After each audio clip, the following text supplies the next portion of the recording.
Está bien, lo presentamos en un ratito. Ya chicos, está bien, doctorita, ahorita lo van a presentar, por favor.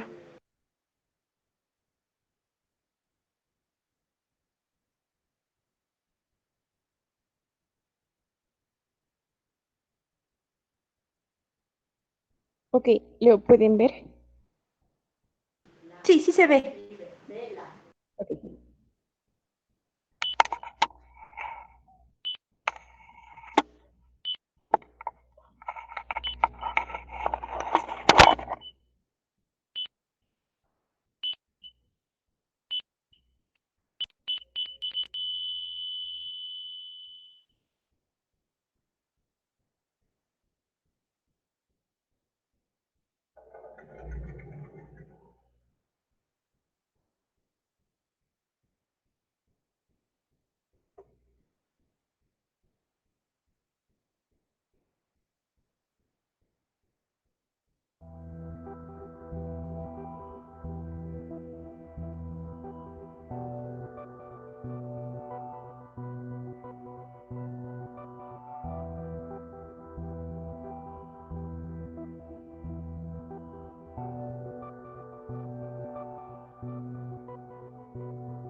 todo, doctor. Ya, que presenten ahora.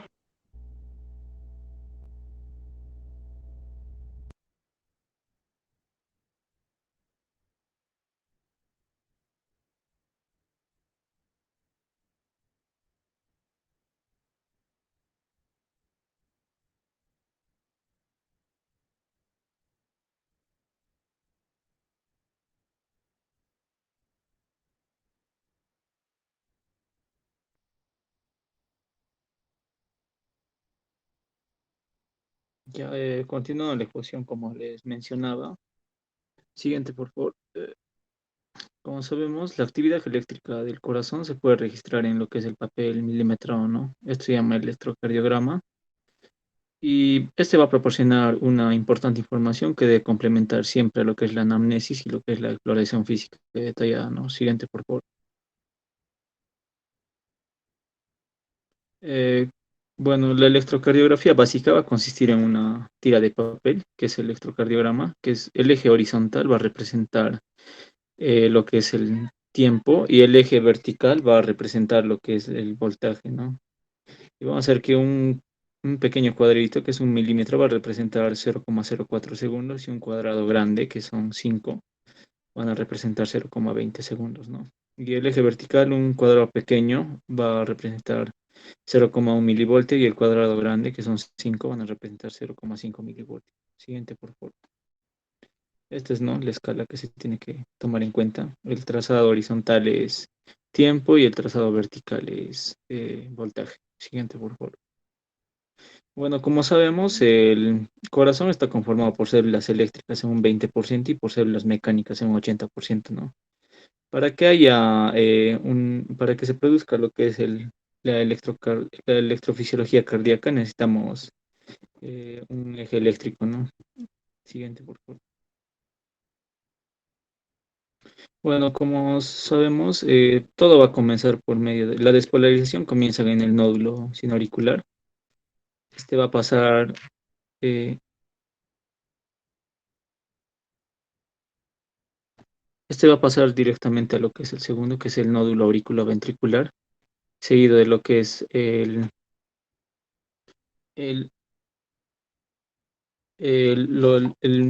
seguido de lo que es el haz de His, que va a ser un impulso ya en el ventrículo, y terminando en lo que es por las fibras de Purkinje se van a extender por todo el corazón, ¿no? Tenemos que saber principalmente que el impulso eléctrico que va a ser lento va a ser el nódulo sinoauricular y el nódulo auriculoventricular. En aquí va a tardar un poco, pero en cambio va a ser rápido a nivel de lo que es el músculo auricular, el músculo ventricular y las fibras de Purkinje, ¿no? Siguiente, por favor. Bueno, en reposo las células van a estar polarizadas, ¿no? Cuando empieza el impulso eléctrico se van a despolarizar. Siguiente, por favor. Bueno, ¿cómo se controla la excitación y la conducción del corazón? Vamos a ver que hay un marcapaso normal que se va a denominar nodo sinusal, pero si va a ser ectópico, va a ser un nódulo auriculoventricular y una fibrilación, ¿no? La frecuencia de las descargas en el nódulo sinusal va a ser de 70 a 80 por minuto. Si es patológico, va a ser de nódulo auriculoventricular, va a ser de 40 a 60 por minuto, y si va a ser a nivel de las fibras de Purkinje, va a ser de 15 a 40 por minuto, ¿no? Va a ser una frecuencia menor. Bueno, esto ya lo voy a explicar más adelante en base a lo que es la electrofisiología cardíaca, ¿no? Siguiente, por favor. Bueno, vamos a ver que van a haber derivaciones en el electrocardiograma. Van a haber dos, ¿no? De los miembros que van a estar en el plano frontal. Van a ser las bipolares, el uno, el 2 y el 3 y las monopolares, que es el ABR, ABL y ABF, que van a formar principalmente para hacer lo que es el eje eléctrico, ¿no? Y los precordiales, que van a ser de plano horizontal, estos van a ubicarse ya, estas se ubican a nivel de lo que son los espacios intercostales, ¿no? Siguiente, por favor. Bueno, siguiente, más. Bueno, el triángulo de Beethoven, vamos a ver que principalmente es muy importante porque este va a representar, es una representación gráfica de las derivaciones frontales del electrocardiograma. Principalmente va a relacionar el D1, el D2 y el D3 con el ABR, ABL y ABF, ¿no? ¿Por qué es importante? Porque nos va a permitir entender las fuerzas que constituyen las ondas que hacen lo que es el electrocardiograma, ¿no? Vamos a ver principalmente que van a registrar la diferencia de potencial entre dos puntos. Vamos a ver que lo que es se van a ubicarse en tres lugares, ¿no? El brazo derecho, el brazo izquierdo y el pie izquierdo. Vamos a ver que el uno va a consistir en lo del brazo derecho hacia el brazo izquierdo, como lo pueden observar. La derivación uno, la derivación 2 va a ir desde el brazo derecho hasta la pierna izquierda y la derivación 3 va a ir desde el brazo izquierdo hacia la pierna izquierda, ¿no? Como sabemos, van a formar un circuito cerrado y la ley de Kirchhoff va a ser la suma de todas las diferencias del potencial, va a ser igual a cero. D1 más D2 más D3 igual a cero y D2 es igual a D1 más D3, ¿no? Siguiente, por favor. Bueno, el sistema exaxial también lo voy a explicarlo con más detalle dentro de lo que es el eje eléctrico, pero vamos a ver qué va a servir para calcular, ¿no? El eje eléctrico en el plano frontal. Y va a ser la combinación de lo que son las derivaciones monopolares y bipolares, ¿no? O sea, las derivaciones horizontales, las derivaciones... siguiente, por favor. Bueno, las posiciones de los electrodos periféricos, vamos a ver que van a colocarse un electrodo R a nivel del brazo derecho, un electrodo L que va a ser al brazo izquierdo y un electrodo F, ¿no? Que van a ser los tres principales para conectar lo que es el triángulo de Itoen, ¿no? Vamos a ver que, bueno, esto es lo más importante, ¿no? Siguiente, por favor. Bueno, las derivaciones precordiales, como les mencioné, son derivaciones horizontales y se van a ubicarse a nivel de lo que son los espacios intercostales, ¿no? El B1 va a estar a nivel del cuarto espacio intercostal derecho, el B2 a nivel del cuarto espacio intercostal izquierdo, el B3 a nivel del quinto espacio intercostal izquierdo, el B4 a nivel del sexto espacio intercostal izquierdo, a nivel de lo que es la línea medio clavicular, como pueden observar en la imagen. Y van a ver el B6, también el B6 va a estar a nivel del quinto espacio intercostal izquierdo, a nivel de la línea media axilar, a la izquierda, ¿no? También van a ver la B7, B8 y B9. Siguiente, por favor. Bueno, la B7 va a estar a nivel del quinto espacio intercostal izquierdo, a nivel de la línea axilar posterior. La B8 a nivel del quinto espacio intercostal izquierdo, a nivel de la línea medio escapular. Y la B9, que va a estar a nivel de lo que es el quinto espacio intercostal izquierdo, a nivel de la línea paravertebral, ¿no? Estos van a aumentar el registro de la actividad del ventrículo izquierdo, ¿no? Siguiente, por favor. Bueno, las derivaciones de Medrano van a ser importantes, van a ser útiles para el diagnóstico de el infarto agudo de miocardio extendido al ventrículo derecho, ¿no? Vamos a ver que van a ser tres, el uno, el 2 y el 3. El primero, se va a ubicar a nivel de reborde costal con la línea medio clavicular, ¿no? Es el B1. El segundo va a ser a nivel del reborde costal con la línea medio esternal, que va a ser el B2. Y el tercero va a ser a nivel de reborde costal con la línea medio clavicular izquierda, ¿no? Ese va a ser el B3. Siguiente, por favor. Bueno, para conocer más de electrocardiograma, tenemos que conocer principalmente qué es una onda, qué es un segmento y qué es un intervalo, ¿no? Una onda, como pueden ver, la onda P, que va a ser la primera en despolarizar, va a representar una deflexión positiva o negativa dentro del trazado, ¿no? En sí hay cinco ondas, ¿no? El P, Q, R, S y T. Un segmento, como pueden observar, que es el ST, va a ser una línea isoeléctrica dentro de las dos ondas. Pueden ser el PR y el QT, ¿no? Y un intervalo que va a estar compuesto por una onda y un segmento, que va a ser el segmento PR y el QT, ¿no? Siguiente, por favor. Bueno, cuando leemos el electrocardiograma tenemos que tener en cuenta lo que es el ritmo, ¿no? Si va a ser un ritmo sinusal o va a ser un ritmo regular, o si no hay, o bien si hay ritmo, ¿no? Siguiente, por favor. Bueno, ¿cómo es un ritmo normal o sinusal? Vamos a ver que si hablamos de normal, tenemos que ver que la onda P va a ser siempre positiva, se va a continuar con un QRS, el intervalo R va a ser un RR regular, el segmento PR va a ser constante, la frecuencia cardíaca va a ser de 60 a 100 latidos por minuto. Y el eje va a ir desde menos 30 hasta más 110. El PR va a ser constante. mm, y vamos a ver que el P, la onda P va a ser negativa en ABR y la va a ser va a ser bifásica en B1, ¿no? Siguiente, por favor. Bueno, la frecuencia también hay que tenerlo en cuenta. Por ejemplo, una frecuencia menor a 60 por minuto, latidos por minuto, se va a denominar lo que es bradicardia, ¿no? Como pueden observar en la imagen. Y mayor a 100 latidos por minuto se va a denominar lo que es la taquicardia, ¿no? Con su respectiva imagen a la derecha. Siguiente, por favor. Bueno, como sabemos, cada onda y cada segmento pueden haber complejos anchos y angostos, ¿no? Por ejemplo, PR va a ser menor a 0,20 segundos, el intervalo QRS va a ser menor a 0,12 segundos y QT va a ser menor a 0,43 segundos o media RR, ¿no? Siguiente, por favor. Vamos a ver los parámetros habitualmente fisiológicos, como ya les mencioné. P y R. P y R, como sabemos, van a ser intervalos. Esto va a medir de 0,2 a 0,20 segundos. QRS menor va a ser 0,2 segundos y el punto QT va a ser a menor de 0,43 segundos, ¿no? Siguiente, por favor.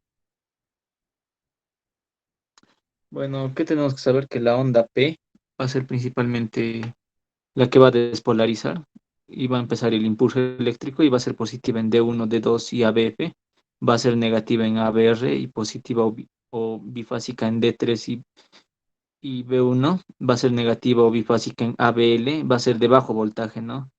2,5 milímetros en todas las derivaciones y su de anchura inferior a 2,5 milímetros en todas las derivaciones. Y vamos a ver principalmente que va a durar 0,10 segundos, es decir, 2,5 milímetros, y su volumen máximo va a ser 0,25 milivoltios, ¿no? Esto representa lo que es la despolarización auricular. Siguiente, por favor. Bueno, el complejo QRS, vamos a ver que va a representar lo que es la despolarización ventricular y va a durar menos de 0,2 segundos. Y si va a ser la onda Q, que es ancho, va a medir 0,04 segundos y va a ser altamente variable, ¿no?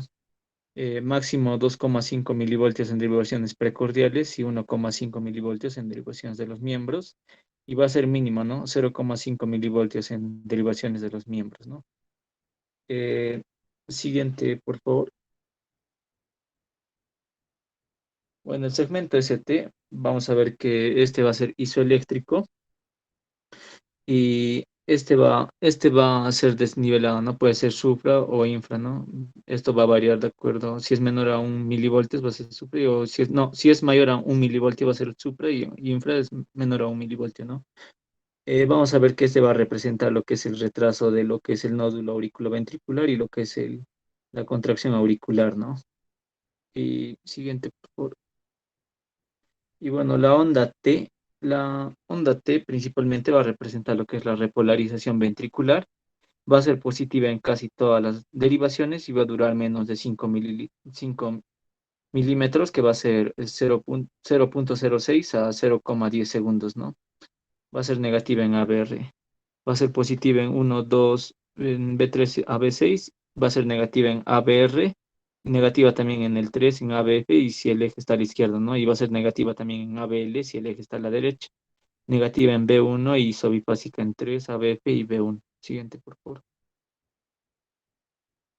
Bueno, el QT que es un intervalo, en frecuencia cardíaca mayor a 100, va a ser el QT entre lo que es la raíz cuadrada del RR, ¿no? Este representa medio RR. Y mm, vamos a ver que va a representar lo que es la despolarización y la repolarización ventricular, ¿no? Va a durar 0,44 segundos. Siguiente, por favor. Bueno, esto les tengo que explicar que, como sabemos, electrofisiología cardíaca, la onda P va a representar lo que es la despolarización auricular, primero a nivel de lo que es la aurícula derecha y luego la aurícula izquierda. Después viene lo que es el nódulo auriculoventricular, que va a representar lo que es el retraso del impulso cardíaco. Y después de esto se representa lo que es el segmento PR, que va a representar el retraso del nódulo auriculoventricular y la contracción auricular, ¿no? El complejo QRS nos va a representar lo que es una despolarización del ventrículo. Yéndonos más específicamente, Q va a representar la despolarización del ventrículo. El R va a representar lo que es la despolarización del ápex y la masa ventricular. Y el S va a representar lo que es la despolarización en lo que es la base del corazón, ¿no? Va a ser mayor que una onda Q y bueno, la onda R, mejor dicho, luego viene el proceso de eyección, que va a ser la contracción del ventrículo, que va a ser la eyección ventricular. De este le sucede lo que es el segmento ST, ¿no? Que es una línea eléctrica. Y vamos a ver que luego viene lo que es la repolarización ventricular, que sería la onda T, ¿no? Bueno, hay tres fases, ¿no? La fase cero, que es el complejo QRS, la fase 2, que es el segmento ST, que va a ser eyección, y la fase 3, que es la onda T, que va a representar lo que es la relajación isovolumétrica, ¿no? En sí, a nivel de lo que es el QRS, que es la contracción isovolumétrica, este va a representar lo que es el primer ruido, ¿no? La apertura de la apertura de las válvulas auriculoventriculares, y lo que es el segundo ruido, que es la relajación isovolumétrica, va a representar la onda T, que va a ser el segundo ruido, ¿no? Por el cierre de las válvulas aórticas y pulmonares. Siguiente, por favor. Bueno, siguiente, por favor. El eje se explica con el sistema exaxial de Bailey, ¿no? Vamos a ver qué va a ser normal. Para hacer eje tenemos que aprender lo que es la mnemotecnia que es Doña Flor y sus tres maridos, que ABF va a estar relacionado con D1, ABL con D2 y ABR con D3, ¿no? Vamos a ver que va a ser normal y va a ser positivo en D1 y positivo en ABF, y a la izquierda va a ser positivo en D1 y negativo en ABF, y a la derecha va a ser negativo en D1 y positivo en ABF, y lo opuesto va a ser negativo en D1 y negativo en ABF, ¿no? En sí, el eje tiene que correr de -30 hasta más 120 grados, ¿no? Siguiente, por favor. Bueno, como ya les mencioné, si el estímulo se acerca, va a ser positivo, pero si el estímulo se aleja, va a ser negativo. Es decir, si va desde -30 hasta -90, estaría dándonos lo que es una desviación a la izquierda, ¿no? Y si va desde -90 hasta -180 grados, sería una desviación extrema, ¿no? Y si va desde 90 a 180 grados, sería una desviación a la derecha, ¿no? Siguiente, por favor. Bueno, el normal es como se ve en el EKG. Si está desviado a la izquierda, se va a visualizar así en el EKG. Si está desviado a la derecha, eh, y si está desviado si va a ser una desviación extrema, va a ser desde -90 hasta -180 grados, ¿no? Siguiente, por favor. Siguiente. Bueno, ¿qué son las arritmias? Siguiente, por favor. Bueno, como sabemos, es un trastorno de la frecuencia cardíaca, el pulso o el ritmo, ¿no? El corazón puede latir demasiado rápido, puede deberse a una taquicardia o demasiado lento una bradicardia o de manera irregular, ¿no? La arritmia puede no causar daño o ser una señal de otros problemas cardíacos, un peligro inmediato para la salud. Como ven en la imagen derecha, vamos a ver que van a haber diferentes tipos de causas, ¿no? Pueden ser alteraciones por automatismo, que es por exceso o por defecto, o puede ser por focos sépticos, o bien por alteración de las vías de conducción, ¿no? Puede haber vías anómalas o lo que son los bloqueos, ¿no? Los móviles.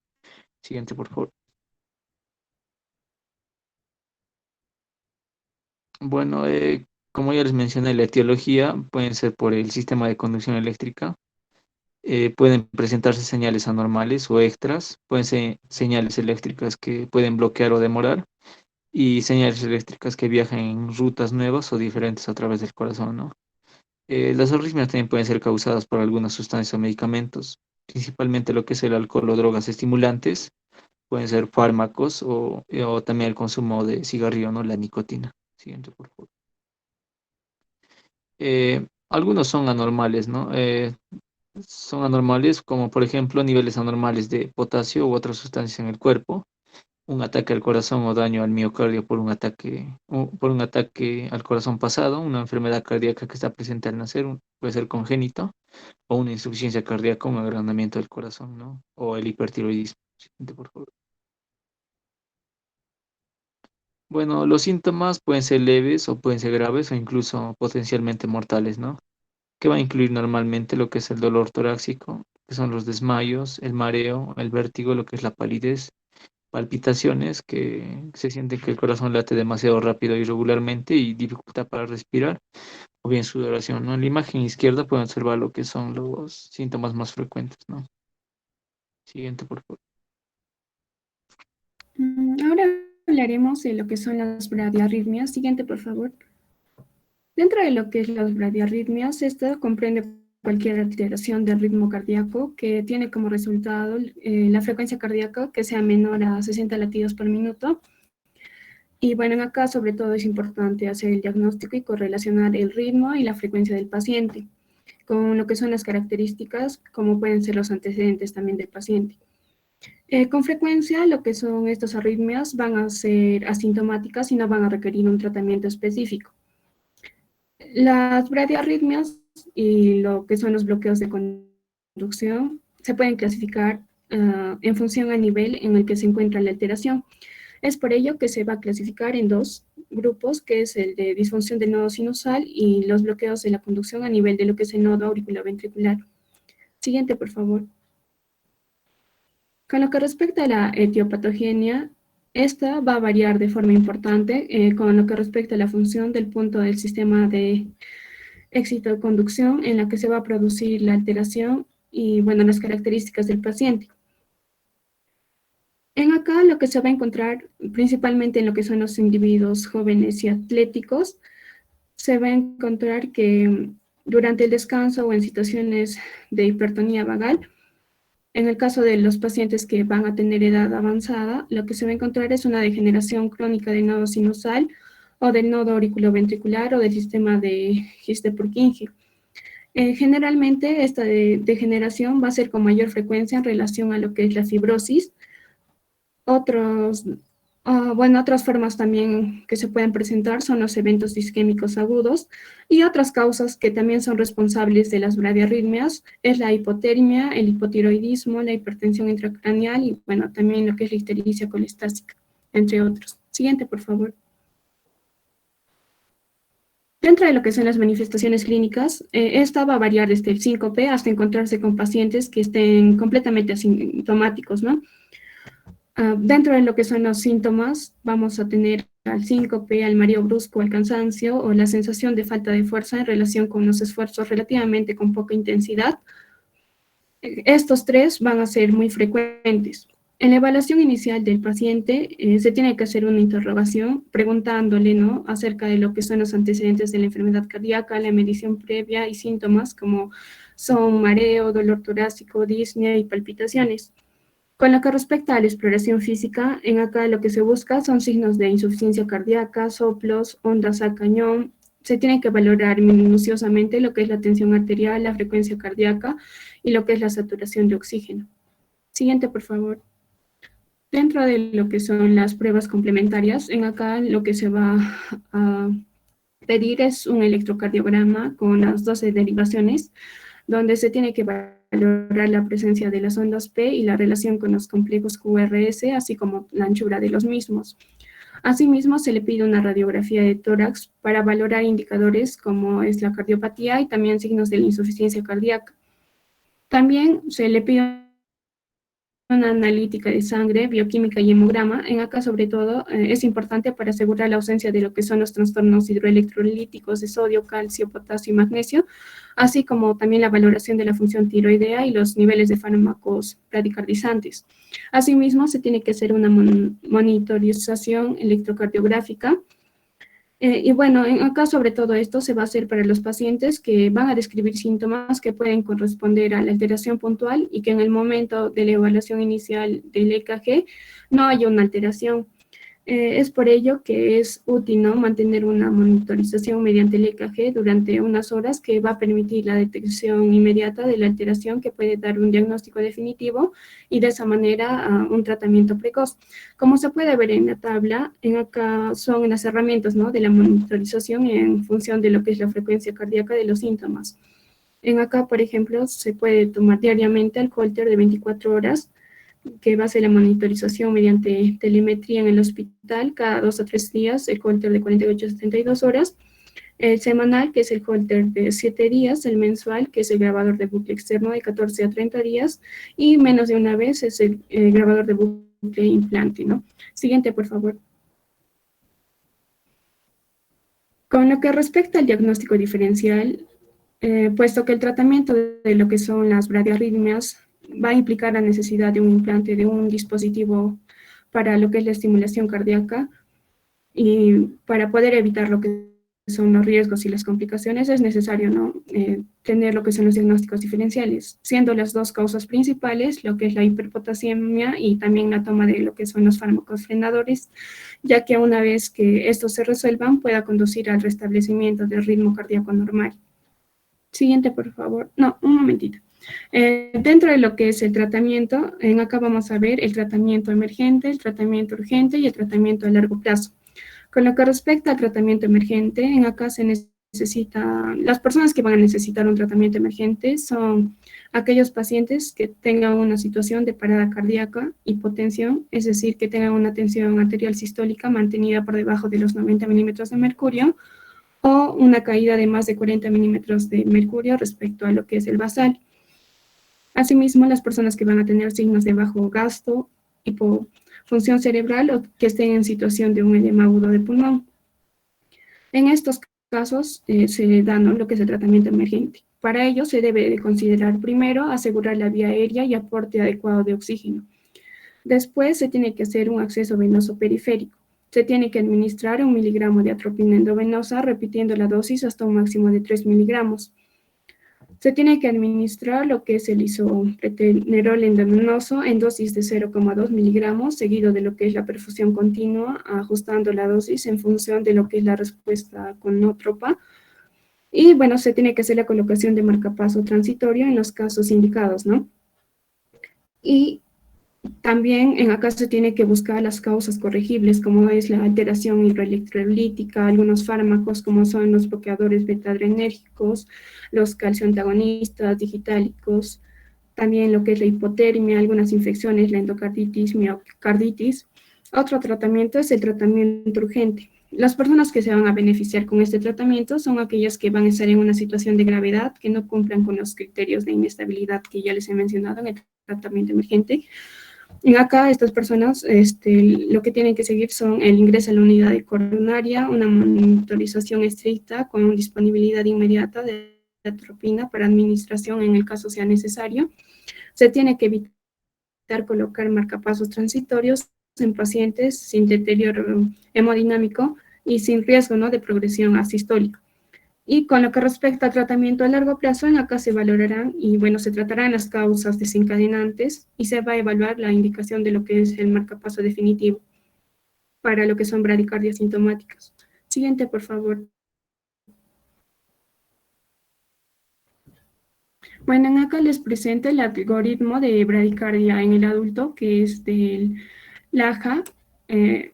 Bueno, este es del 2020, ha habido una variación, ¿no?, que sobre todo es en lo que es la dosis de atropina y de dopamina también. En acá lo que se tiene que hacer es evaluar la respuesta y el estado clínico, ¿no? En acá se ve que hay una frecuencia cardíaca menor a 50 latidos por minuto y bueno, en acá generalmente esto va a ser una bradiarritmia. Luego se tiene que identificar y tratar la causa subyacente. En acá lo que se tiene que hacer es mantener permeable la vía aérea, la asistencia a la respiración si es necesario, oxígeno si hay hipoxia, la monitorización cardíaca para identificar el ritmo, la monitorización de lo que es la presión arterial y bueno, también la oximetría. Se tiene que hacer el acceso intravenoso y el EKG de las 12 derivaciones. En acá también se tiene que considerar lo que son las posibles causas hipóxicas o toxicológicas. En el caso que, bueno, nosotros estemos ante una bradiarritmia persistente, nos tenemos que hacer las siguientes preguntas, ¿no? Si hay hipotensión, si hay alteración aguda del estado mental, si hay signos de shock, si hay molestias torácicas isquémicas, si hay insuficiencia cardíaca aguda. En el caso de que la respuesta sea no, lo que se tiene que hacer es monitorear y observar. Y en el caso de que sea sí, bueno, se tiene que aplicar, ¿no? Lo que es la atropina en una dosis de 1 miligramo en bolo, repetir cada 3 a 5 minutos y un máximo de 3 miligramos. Y con lo que respecta a la dopamina, en acá también se puede dar de forma endovenosa de 5 a 20 microgramos por kilogramo por minuto. Y bueno, esto se tiene que valorar dependiendo de la respuesta del paciente.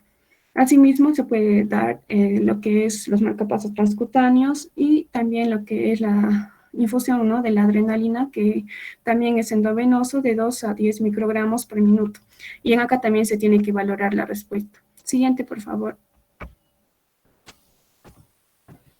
Con lo que respecta a la disfunción sinusal, o llamada también enfermedad del nodo sinusal, en acá vemos que esta va a incluir distintos trastornos, ¿no? Que van a afectar a lo que es la generación de los impulsos a nivel del nodo sinusal, en la transmisión a través del tejido auricular y a una susceptibilidad aumentada de lo que es la taquicardia auricular paroxística. Dentro de lo que son las manifestaciones electrocardiográficas, estas son muy variadas, teniendo las siguientes, que es la bradicardia sinusal persistente, las pausas o paradas sinusales, como podemos ver en las imágenes. La segunda es la pausa o parada sinusal, el bloqueo de salida sinoauricular, que es el tercero, o también, bueno, acá también tenemos la incompetencia cronótropa y la taquicardia auricular, o también tenemos al síndrome de bradicardia taquicardia, que se explicará un poco más adelante. Con frecuencia, la disfunción sinusal va a ser un trastorno crónico y progresivo que va a ser con mayor prevalencia en las personas de edad avanzada. Se estima que la incidencia va a aumentar al doble en lo que es la quinta y sexta década de la vida y va a alcanzar el máximo en lo que es la séptima y la octava década de la vida. La disfunción sinusal va a constituir una de las causas principales de lo que es el implante de los marcapasos junto con lo que son los trastornos de conducción a nivel del nodo auriculoventricular. Siguiente, por favor. Dentro de lo que es la fisiopatología, las alteraciones electrofisiológicas y electrocardiográficas de la disfunción sinusal van a ser consecuencia de los trastornos cuyo denominador común va a ser el deterioro del automatismo de lo que son las células especializadas a nivel de lo que es el nodo sinusal y la conducción eléctrica a través del tejido perinodular y auricular. Estos trastornos pueden ser intrínsecos o extrínsecos. Y bueno, en acá se va a ver si van a afectar de manera directa o indirecta a lo que es el nodo sinusal. En la tablita se puede ver cuáles son las causas principales. Tenemos las causas intrínsecas, como son fibrosis degenerativa idiopática, isquemia, enfermedades infecciosas, enfermedad de Chagas, endocarditis, difteria, miocarditis, cirugía cardíaca, recambio valvular, entre otras. Y bueno, dentro de lo que son las causas extrínsecas, vemos que en la que están los fármacos, ¿no? Los bloqueadores beta-adrenérgicos, los antagonistas de calcio, fármacos antiarrítmicos. También vamos a tener al litio, a la fenitoína, a la hipotermia, hipoxia y bueno, también a lo que es la hipertonía vagal. Dentro de lo que es la causa más frecuente, bueno, tenemos que a la enfermedad degenerativa idiopática, ¿no? Cuya incidencia va a aumentar con la edad y va a constituir una de las causas más comunes para lo que es la disfunción del nodo sinusal. Siguiente, por favor. Dentro de lo que son las manifestaciones electrocardiográficas, vamos a tener a lo que es la bradicardia sinusal inapropiada. Usualmente esta se conoce como incompetencia cronótropa y se va a caracterizar por una frecuencia sinusal inferior a 60 latidos por minuto con una incapacidad para aumentar adecuadamente con el ejercicio. En acá es importante diferenciar a la bradicardia sinusal con lo que es la frecuencia cardíaca baja en reposo, que se da habitualmente en lo que son los deportistas y durante el sueño. Dentro de lo que es la pausa sinusal o parada sinusal, vamos a tener que esta se va a caracterizar por ausencia de la despolarización del nodo sinusal en un momento determinado. Las pausas mayores de 3 segundos se consideran generalmente patológicas y van a sugerir una enfermedad subyacente. Dentro de estas también vamos a tener a lo que es el bloqueo sinoauricular. En acá, vamos a ver que se va a caracterizar por una pausa cuya duración es el múltiplo del intervalo PP sinusal. En acá, en el EKG se presenta las pausas mismas que deben de ser iguales a 2 o 3 ciclos auriculares previos. Con lo que respecta al síndrome de bradicardia-taquicardia, esta se va a caracterizar por la presencia de bradicardia junto con la taquicardia supraventricular. Siguiente, por favor. Dentro de lo que son las manifestaciones clínicas, estas son muy variadas, ¿no? El síncope y el mareo son los síntomas con más frecuencia que van a motivar a lo que es el implante de lo que es el marcapaso. Los síntomas que generalmente van a estar motivados por lo que es la hipoperfusión cerebral secundaria a la pausa sinusal, ya sea espontánea o de repente al finalizar algún episodio. En acá se va a ver que va a haber generalmente lo que es la disnea de esfuerzo, astenia, palpitaciones, síntomas de insuficiencia cardíaca, entre otros. Siguiente, por favor. Con lo que respecta al diagnóstico, en acá uno de los aspectos muy importantes va a ser establecer la correlación entre los síntomas del paciente y los hallazgos electrocardiográficos que ya se han descrito. En la mayoría de casos, con una historia clínica detallada, un EKG con las 12 derivaciones o una monitorización ambulatoria del EKG y una ergometría constitucional, van a ser el pilar básico, ¿no?, del diagnóstico. Para el diagnóstico vamos a tener pruebas no invasivas y pruebas invasivas. Con lo que respectan a las pruebas no invasivas, el primero es el electrocardiograma. En acá va a ser el proceso diagnóstico inicial de la disfunción sinusal, en el cual debe de incluir un EKG de las 12 derivaciones y, en caso sea necesario, un registro de la monitorización ambulatoria del EKG durante 24 a 48 horas. Otra de las pruebas no invasivas es la ergometría, que es la prueba de esfuerzo, que puede ser una prueba útil para documentar la incompetencia cronótropa. En acá, los pacientes con disfunción sinusal generalmente tienen un menor aumento de lo que es la frecuencia cardíaca con el ejercicio que los sujetos sanos, aunque en ocasiones la respuesta puede ser normal, lo que va a condicionar a una pobre sensibilidad y especificidad de esta prueba. Otra prueba es las pruebas vegetativas o masaje del seno carotidio. Esta va a consistir en realizar una presión firme sobre lo que es el seno carotidio, que va a estar localizada por encima de lo que es el ángulo mandibular durante unos 5 segundos. En condiciones normales, lo que se va a hacer con el masaje del seno carotidio es que esto puede disminuir la frecuencia de lo que es la despolarización del nodo sinusal y enlentecer la conducción a través del nodo auriculoventricular. Bueno, esto no va a provocar una pausa o parada sinusal. Este hecho nos va a permitir diferenciar una pausa de la hipersensibilidad del seno carotidio, que es una pausa superior a 3 segundos, o también a la caída de la presión arterial de mayor a 50 milímetros de mercurio, con lo que es la pausa sinusal o parada sinusal intrínseca. Otra prueba no invasiva es la mesa basculante o tilt test. Esta nos va a ayudar a diferenciar entre el síncope secundario a una disfunción vegetativa y el síncope provocado por una consecuencia de una disfunción sinusal. Siguiente, por favor. Respecto a las pruebas invasivas, estas no son necesarias en pacientes con bradicardia sintomática, ¿no? Ya que en la mayoría de los casos va a ser suficiente con las pruebas no diagnósticas que ya se ha obtenido del paciente anteriormente. Para estas pruebas invasivas tenemos dos tipos, que son el tiempo de recuperación del nodo sinusal y el tiempo de conducción sinoauricular. En el caso del tiempo de recuperación del nodo sinusal, estas tienen un tiempo que es el tiempo que tarda en recuperarse el nodo sinusal, ¿no?, después de una supresión por sobreestimulación. Siguiente, por favor. Ya, respecto al tratamiento de la disfunción sinusal, esta se debe limitar en pacientes en que se ha documentado una clara correlación entre los síntomas y las pruebas diagnósticas que se ha obtenido, ¿no? Aquellos pacientes que tienen disfunción sinusal documentada y ausencia de síntomas, no se les indica tratamiento. Y en este caso es importante descartar que haya causas secundarias, ¿no? Y el tratamiento en caso de que sea sintomático va a ser farmacológico, ¿no? O también se pueden vender dispositivos de estimulación. Siguiente, por favor.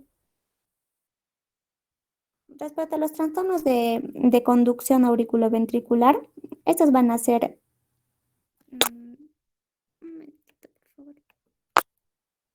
Ya, bueno, estas van a afectar a la conducción del impulso eléctrico, ¿no? Gypsy, no se te escucha bien.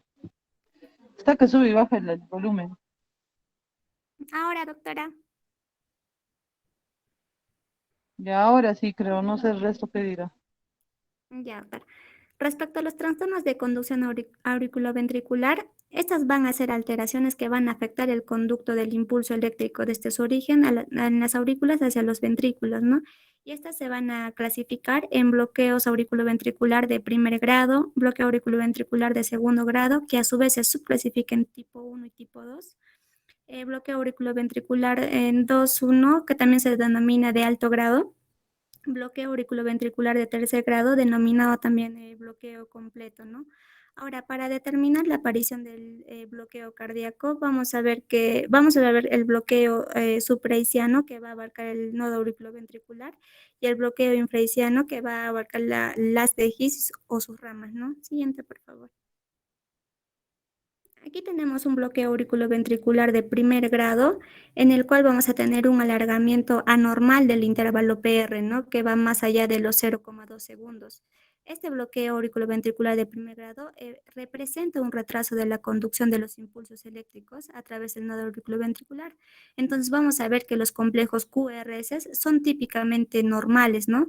A no ser que haya una alteración preexistente ya en esta conducción intraventricular, por ejemplo, un bloqueo de rama. Vamos a ver que en este bloqueo puede constituir una variante de una normalidad más o menos de 0,5 en aquellos adultos jóvenes que sean asintomáticos, ¿no? Que no tengan una cardiopatía estructural. Y en aquellos adultos de edad avanzada, la causa más frecuente va a ser una enfermedad de tipo degenerativa, idiopática en el sistema de conducción, ¿no? Entonces, lo que caracteriza este bloqueo auriculoventricular de primer grado, como ya lo mencioné, va a ser un intervalo PR que sea mayor a 200 milisegundos, onda P seguida de un complejo QRS, ¿no? Y las RS vamos a ver que van a estar constantes. Siguiente, por favor.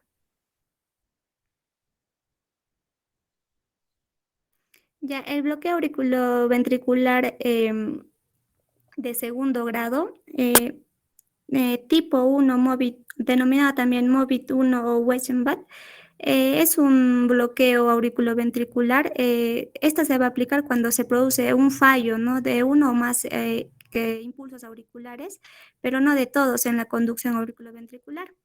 Este bloqueo de segundo grado de tipo 1 Weissenbach, tiene una prolongación progresiva del intervalo PR, ¿no? Hasta que una onda P no se siga de un complejo QRS y siguiendo un intervalo PR, ¿no? Va a seguir a la onda P no conducida, el más corto. Habitualmente los RRs van a ser irregulares, se observa RRs irregulares y también su impulso conducido suele ser estrecho, ¿no? Y el lugar de bloqueo generalmente se va a situar a nivel del nodo auriculoventricular. Este va a ser por encima del haz de His, ¿no? Entonces, lo que caracteriza a este MOVIT tipo 1 va a ser un alargamiento progresivo del PR, ¿no? Hasta que una onda P vaya seguida de un complejo QRS de duración normal. En en este gráfico podemos ver que el PR se va alargando hasta que una onda P se bloquea, ¿no? Como vemos ver en la flechita de abajo. Y el PR conducido tras la onda P bloqueada es más corto que los previos al bloqueo, ¿no? Podemos observar ahí. Y estas se van a producir la mayor parte de las veces en el nodo auriculoventricular, ¿no? De tipo a nivel de cipresiano, ¿no? Y observamos también que el QRS marcado con un asterisco, como vemos en la imagen, es una extrasístole ventricular, ¿no? Siguiente, por favor. Eh, tipo 2 o MOVIT 2 va a ser, vamos a ver que el intervalo PR va a ser constante, ¿no? Y no se va a observar una prolongación progresiva. Y la relación de las ondas P con el complejo QRS va a ser regular, ¿no? O puede producirse también de forma ocasional o no predecible. Entonces, vamos a ver que se va a asociar a un complejo QRS ancho, ¿no? Y la localización habitual de este bloqueo va a ser infraiciano. Ocasionalmente también puede ser intraiciano, ¿no? En el propio haz de His, ¿no? Y Vamos a ver que lo que caracteriza a este tipo 2 es un bloqueo aleatorio de una onda P sin alargamiento previo del complejo QRS, ¿no? Y bueno, observamos acá en la imagen el intervalo PR se va alargando, ¿no? Hasta que una onda P se bloquea. Y el PR conducido tras la onda P bloqueada es más corto que los bloqueos previos, ¿no? Siguiente, por favor. Ya, el bloqueo auriculoventricular tipo 2.1 o también denominado de alto grado, estos son patrones de conducción puros, ¿no? Y no se clasifican como MOVID 1 o MOVID 2 mediante el EKG, a menos que haya cambios en el intervalo PR que sugiere que sea un tipo 1 Weissenbach, ¿no? Y la localización anatómica de este bloqueo dentro del sistema de conducción puede estar en el nodo auriculoventricular o en el sistema de His de Purkinje, ¿no? Entonces, este bloqueo auriculoventricular de segundo grado de tipo 1 como el tipo 2 también pueden presentar una progresión o una regresión del bloqueo 2.1, ¿no? Y lo que caracteriza a esto, vamos a ver en esta imagen que hay varias ondas P consecutivas que se bloquean, ¿no? Siguiente, por favor. Ya, en el bloqueo auriculoventricular de tercer grado o bloqueo completo, esto se va a caracterizar por un fallo en la conducción del ventrículo de cada impulso auricular, ¿no? De la onda P. Entonces, lo que vamos a observar acá va a ser una disociación entre la actividad auricular y ventricular, ¿no? Y vamos a ver lo que caracteriza esto precisamente es esta disociación auriculoventricular. Vamos a ver que el QRS es estrecho y va a implicar un bloqueo a nivel del nodo auriculoventricular, ¿no? Siendo el haz de His el marcapaso alternativo que suele conducir de manera más rápida y estable que localizaciones inferiores, ¿no? En este caso, el bloqueo, cuando tengo una localización inferior, entra en funcionamiento un marcapaso ventricular con QRS ancho, ¿no? Más inestable y de conducción más lenta. Siguiente, por favor. Las etiologías que tenemos para estos bloqueos auriculoventriculares son variadas, ¿no? Ya puede ser de causas extrínsecas o intrínsecas. Como podemos observar, puede ser por causas de fibrosis idiopática, ¿no? Ya sea la enfermedad de la Negre o la enfermedad de Leck. Por ejemplo, en casos de cardiopatías isquémicas, ¿no? En caso de infartos agudos de miocardios o cardiopatías isquémicas crónicas. En caso de fármacos como digoxina, antiarrítmicos, también puede ser por causas de valvulopatías o miocardiopatías, ¿no? Cardiopatías congénitas, por ejemplo, en un bloqueo auriculoventricular completo congénito, ¿no? O alteraciones metabólicas como una hiperpotasemia o una hipermagnesemia o enfermedades infiltrantes también, ¿no? Tenemos la amiloidosis, sarcoidosis, enfermedades infecciosas y enfermedades endocrinas, ¿no? Siguiente, por favor.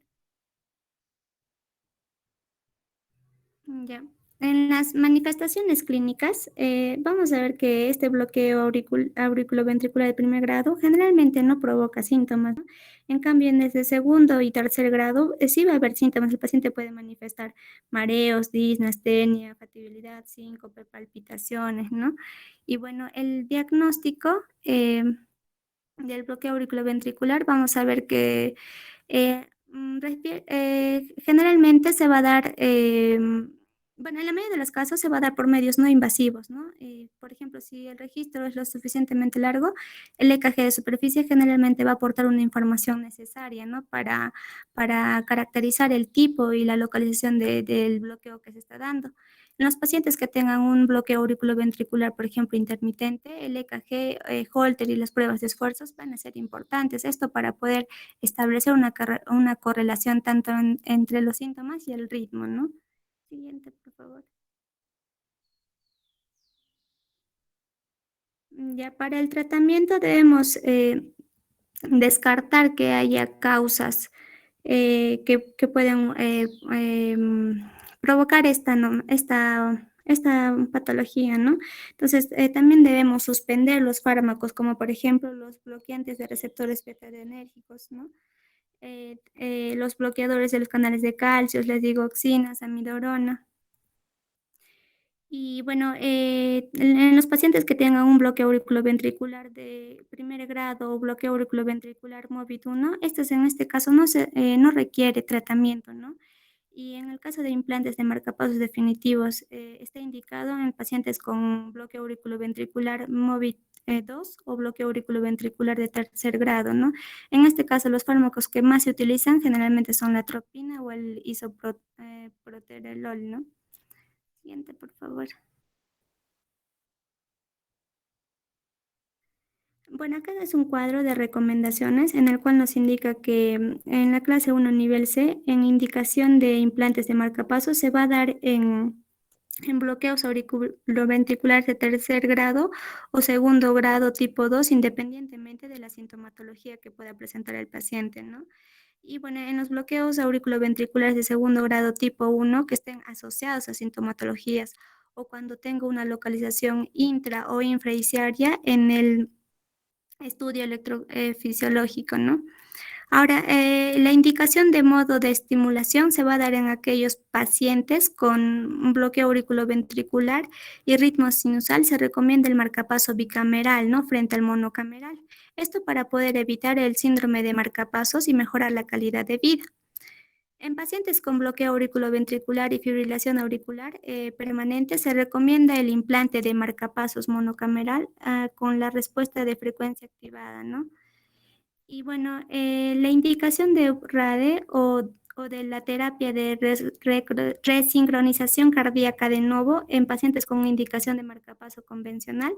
Esto se va a observar que la terapia de resincronización cardíaca de nuevo debe estar considerada en pacientes con insuficiencia cardíaca, en pacientes con fracción de eyección del ventrículo izquierdo deprimida y un alto porcentaje de estimulación ventricular anticipada, ¿no? Esto para disminuir el riesgo del empeoramiento de la insuficiencia cardíaca que puede presentar el paciente. En el upgrade o en la terapia de resincronización cardíaca, está indicado en pacientes con insuficiencia cardíaca sintomática en clase funcional 3 o 4 del NIGA, a pesar del tratamiento médico óptimo, ¿no? Y en la fracción de eyección de ventrículo izquierdo menor a 35% y un alto porcentaje de estimulación ventricular. Siguiente, por favor. Ya. En los trastornos de conducción intraventricular son bloqueos que se originan por debajo del nodo auriculoventricular, ¿no? Y esta se va a definir como un fracaso de la conducción anterograda del estímulo a nivel de las cejis, de las ramas o de los fascículos o el sistema de Purkinje. La etiología más frecuente en este caso es la fibrosis idiopática degenerativa del sistema de conducción, ¿no? Y algunas alteraciones secundarias a isquemia miocárdica. Esto se observa es una incidencia en 11% en varones y 5% en mujeres en mayores de 60 años. Siguiente, por favor.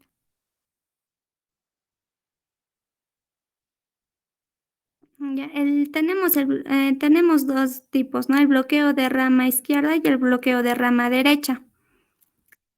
Vamos a ver que el bloqueo de rama izquierda lo que caracteriza esto es que va a tener un eje normal o va a ser indeterminado, ¿no? Observamos un complejo QRS mayor a 0,12 segundos y vamos a ver que el S va a ser ancho en B1 y el ABL y B6.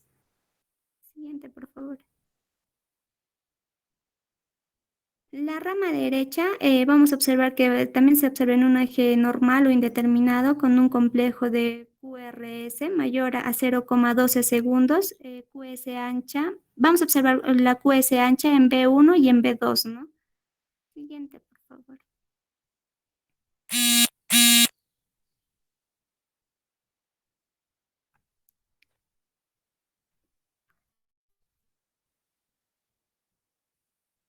Ya.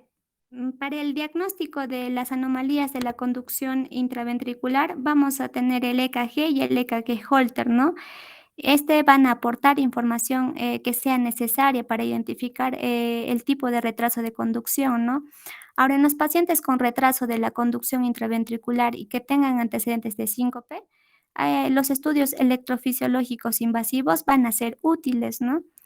Y, por ejemplo, el estudio electrofisiológico también es patológico si la administración intravenosa es agmalina, ¿no? Que pone al descubierto un bloqueo del GIS de Purkinje de alto grado. Pero de todos modos, esto no comenta la relevancia de la exposición de la agmalina en la práctica clínica, ¿no? Además, también debemos ver que el paciente que tenga un bloqueo de la rama del AS debe evaluar la posible presencia de que presente una cardiopatía estructural, ¿no? Y dadas las elevadas incidencias de esta enfermedad coronaria y cardiopatía hipertensiva. En general, la incidencia es mayor en el bloqueo de rama izquierda que la rama derecha, ¿no? Siguiente, por favor. Ya el tratamiento para los pacientes que sean asintomáticos y que no tenga una evidencia de una enfermedad cardíaca, no requiere generalmente una terapia específica, ¿no?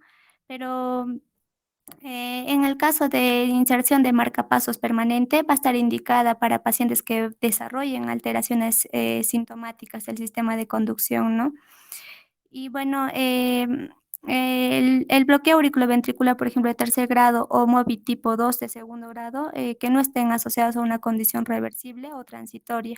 Vamos a observar que los pacientes con síncope que se consideran de naturaleza cardíaca también pueden ser considerados para un tratamiento con marcapaso permanente, ¿no? Siguiente, por favor.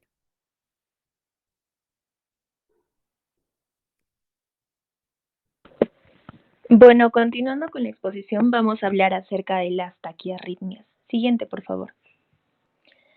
Bueno, las taquiarritmias vamos a definirlos como su nombre mismo lo dice, que es los que tienen la frecuencia cardíaca rápida mayor a 100 latidos por minuto. Al igual que las bradiarritmias, pues van a presentar algunos síntomas, como pueden ser shock, hipotensión, dolor torácico, falla cardíaca aguda. Entonces aquí debemos de valorarlas dependiendo a que pueden ser algunas taquicardias supraventriculares o pueden ser las taquicardias ventriculares. Dentro de las supraventriculares vamos a ver, por ejemplo, a la fibrilación auricular, al flúter auricular, a la taquicardia auricular, y cada uno va a tener ciertos patrones o características peculiares, ¿no? Siguiente, por favor. Bueno, hablando acerca de que si hay una persona que presenta una taquiarritmia sintomática, debemos de tratar de obtener un electrocardiograma de 12 derivaciones. Esto nos va a servir mucho para la evaluación clínica de este paciente. En el caso de que tengamos un paciente hemodinámicamente inestable, puede ser preferible en este caso de que solo se trate de una tira de ritmo, o sea, para ver si podemos hacer una cardioversión inmediata, ¿no? Para ya no tratar de esperar un EKG de 12 derivaciones. Y en el caso de que nuestro paciente esté hemodinámicamente inestable, la determinación que nosotros debemos de tomar es que si el paciente presenta todos estos síntomas, ¿no? Asociados a esta taquiarritmia, podemos ya de una vez comenzar con la cardioversión. Siguiente, por favor. Aquí tenemos un algoritmo, el cual nos ayuda para evaluar el estado clínico del paciente. Si tenemos una frecuencia cardíaca mayor a 150 latidos por minuto, vamos a tratar de identificar y tratar en sí la causa que está anterior a esta taquicardia. Entonces debemos de mantener a nuestro paciente, sobre todo la vía aérea permeable, tratar de ayudarlo a respirar si es que es necesario. Si el paciente presenta hipoxemia, darle oxígeno, también monitorizarlo, ver el ritmo, también controlar su presión arterial, también la oximetría. Debemos de tener un acceso intravenoso para administrar los fármacos y el EKG de 12 derivaciones si es que lo podemos obtener en ese momento. Si en el caso, bueno, tenemos una taquiarritmia persistente, si podría esta causar una hipotensión o una alteración aguda del estado mental, si presenta signos de shock, molestias torácicas, isquémicas o insuficiencia cardíaca. Si ninguno de estos presenta, pero el QRS es ancho y es mayor a 0.12 segundos, nosotros podríamos considerar la adenosina en caso si es regular o monomorfa. también una infusión de antiarrítmicos y en otro caso consultar a un experto. Si no presenta un QRS ancho y tampoco es, o sea, mayor a 12 segundos, podemos utilizar las maniobras vagales, en caso sea regular, también la adenosina, beta bloqueantes, calcio antagonistas también. En el caso de que sí presente todos estos, por ejemplo, hipotensión, alteración del estado mental y los demás, debemos de realizar ya la cardioversión sincronizada porque estos son síntomas de inestabilidad hemodinámica. Entonces vamos a considerar la sedación, tratar también de el complejo QRS estrecho regular y también considerar la administración de adenosina. En caso de que, aparte de que utilicemos la cardioversión sincronizada y aún así es refractaria, debemos de considerar la causa subyacente, también la necesidad de aumentar el nivel de energía para la siguiente cardioversión. O también podemos administrar un antiarrítmico y consultar a un experto. Siguiente, por favor. Ya. Bueno, el complejo QRS estrecho o ancho y también vamos a tener las regulares e irregulares.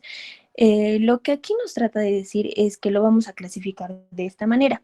Por ejemplo, las decisiones se van a tomar según la duración del QRS. Aquí vamos a tener al estrecho, que va a venir menos de 120 milisegundos, y al complejo QRS ancho, que va a ser mayor a 120 milisegundos de duración.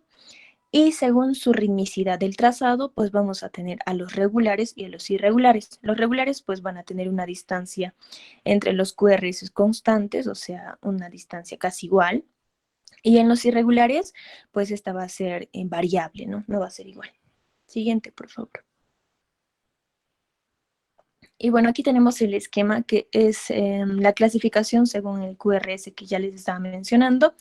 Tenemos aquí a la taquicardia de QRS estrecho regular, que dentro de estas van a estar las taquicardias por reentrada nodal, a las taquicardias por reentrada auriculoventricular, al flúter auricular, a la taquicardia sinusal, a la taquicardia auricular unifocal. Dentro de las taquicardias de QRS estrecho irregular tenemos a la fibrilación auricular, al flúter auricular y a la taquicardia auricular multifocal. Y dentro de las taquicardias QRS anchos tenemos a las regulares, que son las taquicardias ventriculares y las supraventriculares.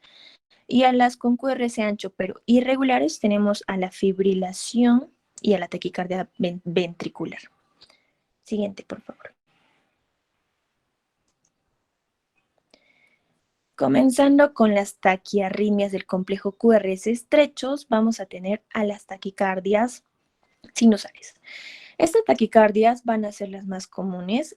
Bueno, en sí, estas van a ser, van a tener una frecuencia cardíaca superior a 100 latidos por minuto. Estas van a ser por respuestas a un estrés, al ejercicio, a la ansiedad. También puede ser relacionada por otras patologías que nos van a aumentar la actividad del sistema nervioso simpático. En el caso de que estemos seguros de que nuestro paciente tenga taquicardia sinusal y también tenga síntomas cardíacos, debemos de tratar su trastorno subyacente, ¿no? O sea, debemos de evitar lo que le está produciendo la taquicardia, ya sea una enfermedad o una hipovolemia, ya sea que tenga anemia o hipertiroidismo, fiebre. Entonces, para esto nosotros debemos de tratar estas causas, ¿no? Ya sea dándole antibióticos, antipiréticos, oxígenos o control del dolor o su tratamiento de todo esto. Y bueno, en algunos casos de que los pacientes puedan presentar una enfermedad cardíaca o en este caso sí podríamos utilizar quizá un beta bloqueador intravenoso, ¿no? Siguiente, por favor. La otra taquicardia que tenemos es la taquicardia auricular. Esta va a ser la taquicardia que presenta las ondas P de una morfología única y distinta a la sinusal. Frecuentemente va a ser entre 130 a 250 latidos por minuto. En el registro de sus ondas van a ser las ondas P separadas por la línea isoeléctrica. Estas van a estar relacionadas por las alteraciones hidroelectrolíticas, también por problemas como la hipoxia, reagudización del EPOC, algunas crisis, también por la utilización de algunos fármacos, como pueden ser los betadrenérgicos. Y para los pacientes que están inestables, que presentan una taquicardia auricular, pues se va a recomendar la cardioversión inmediata. Y para los pacientes que tienen una taquicardia sintomática, pero sugiere un tratamiento agudo en este caso, se puede utilizar el beta bloqueador y también los bloqueadores de canales de calcio. Y también debemos de tratar de retardar en sí toda esta respuesta o tratar de eliminar la arritmia, ¿no? Se puede utilizar también la amiodarona intravenosa, que esta siempre va a ser una alternativa aceptable para la mayoría de las taquicardias. Siguiente, por favor. Ahora vamos a hablar acerca del flúter auricular. Esta va a ser, bueno, el típico flúter va a presentar las ondas F mayúsculas. También va a presentar un QRS estrecho, va a tener una frecuencia auricular más o menos de 300 latidos por minuto. Y la conducción, si es de 2 a 1, pues va a tener hasta una frecuencia cardíaca de 150.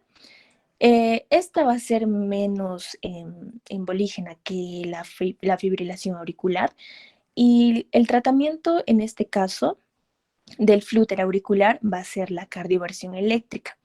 Es solo en los casos inestables de esos pacientes con inestabilidad hemodinámica. Pero en el caso de que nuestro paciente con flúter auricular esté estable, el tratamiento pueden ser digitálicos, pueden ser beta bloqueantes, también los calcio antagonistas.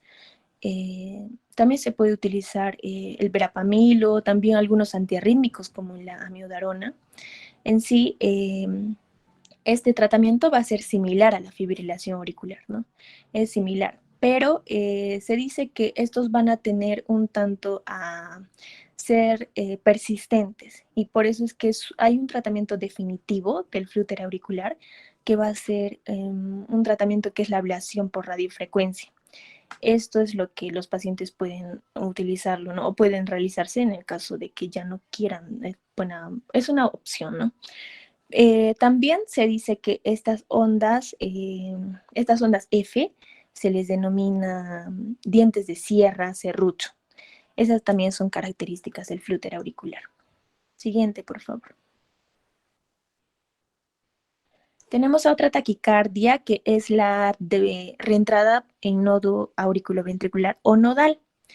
Esta taquicardia es secundaria a la reentrada del nódulo auriculoventricular.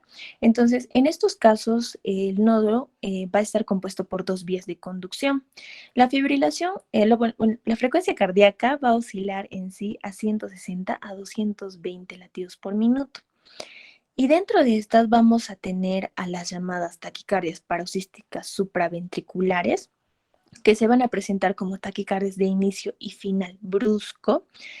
Estas van a ser mayormente en un 60% condicionados por algunas descargas posteriores.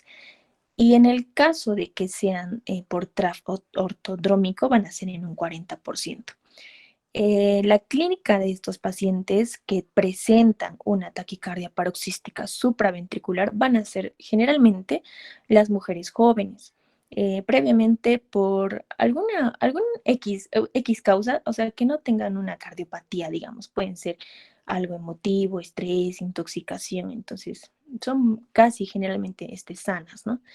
Y estas mujeres jóvenes, en el caso de que se pueda presentar así, también tendrían una onda a cañón en el pulso venoso. Entonces, esta taquicardia paroxística supraventricular va a ser la más característica de estas del complejo QRS estrecho, ¿no? Siguiente, por favor. El manejo es que si viene nuestro paciente inestable y sabemos que tiene este tipo de taquicardia o lo identificamos ya, va a ser la cardioversión eléctrica. Si el paciente va a estar estable, se puede realizar una maniobra vagal. Esta maniobra vagal nos va a ayudar a que haya una respuesta, o sea, y la respuesta va a ser la bradicardia que se le va a presentar. En caso no funcione la maniobra vagal que nosotros empleemos, podríamos utilizar el empleo de algún fármaco, como puede ser la adenosina, que en este caso nos sirve mucho. Aparte, podríamos utilizar un bloqueador de canales de calcio un beta bloqueante también. Siguiente, por favor. Luego tenemos a otra taquicardia, que es la de reentrada auriculoventricular. Esta, bueno, el nodo auriculoventricular va a constituir una de las vías por la que se produce esta reentrada. En el ritmo sinusal, las vías accesorias van a generar un PR corto y también la presencia de una onda delta. Entonces, si mencionamos esto, nos estamos refiriendo a un síndrome de preexcitación ventricular, que se le denomina también el síndrome de Wolff-Parkinson-White. Este que va a tener característica, bueno, clínicamente que se puede presentar mayormente en pacientes jóvenes, que tienen en sí una deformación al ascenso de la formación de la onda R. Y como ya les mencionaba, también es un PR corto. Bueno, estos pacientes también se les puede, no tienden a tener una cardiopatía previa como la que estábamos mencionando en la paroxística. Y también se puede responder a las maniobras vagales y también a los tratamientos farmacológicos. En el caso de que nuestro paciente pueda tener una hipotensión, se le da a estos pacientes con Wolff-Parkinson-White adenosina. Y si no tiene hipotensión, también se podría utilizar verapamilo. Siguiente, por favor. Aquí hablamos acerca del manejo de estos pacientes con taquicardia por reentrada auriculoventricular. En este cuadro, el paciente inestable pues va a ser una cardioversión sincronizada. Y en los pacientes estables, pues la primera línea, como les estaba mencionando, las maniobras vagales. En segunda línea, la adenosina. En tercera línea, la verapamilo, dilatación. Y otras terapias que también podríamos utilizarlas, como por ejemplo la procainamida y otros beta bloqueantes. Siguiente, por favor. Ahora vamos a hablar de la otra clasificación, que es la taquicardia de QRS estrechos irregulares. En este caso vamos a hablar de la fibrilación auricular. Esta fibrilación auricular va a ser, sin duda, la taquicardia más frecuente del servicio de urgencias. Va a estar caracterizado por la presencia de las ondas F, que van a estar seguidas, bueno, van a estar en el caso de que no hay una onda P antes del QRS. El QRS va a ser estrecho, las RRs van a ser irregulares y la frecuencia que va a marcar va a ser más o menos de 300 a 600, donde el ventrículo también va a tener una respuesta en tipo de descarga, ¿no? Es por eso que también va a tener un volumen de llenado insuficiente, una contracción insuficiente, y todo esto nos va a llevar a una inestabilidad hemodinámica del paciente. En estos casos, bueno, entonces esta fibrilación auricular vamos a determinarla como la más frecuente y se puede estar causada por estenosis mitral, hipertiroidismo o algunas cardiopatías hipertensivas. Tenemos también aquí tipos de fibrilación auricular, que es, por ejemplo, el primer episodio, las paroxísticas, las persistentes y las permanentes.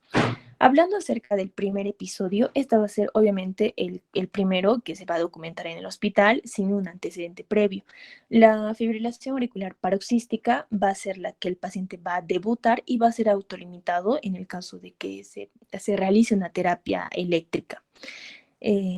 Luego tenemos a la persistente, que va a ser la que va a sufrir la cardioversión eléctrica importante, que también podemos utilizarlo o revertirlo después de un tiempo de utilizar una cardioversión farmacológica, y la permanente, que no se va a hacer una cardioversión. Entonces, en esta permanente solo se llega a anticoagular y a monitorizar la frecuencia del paciente. Siguiente, por favor.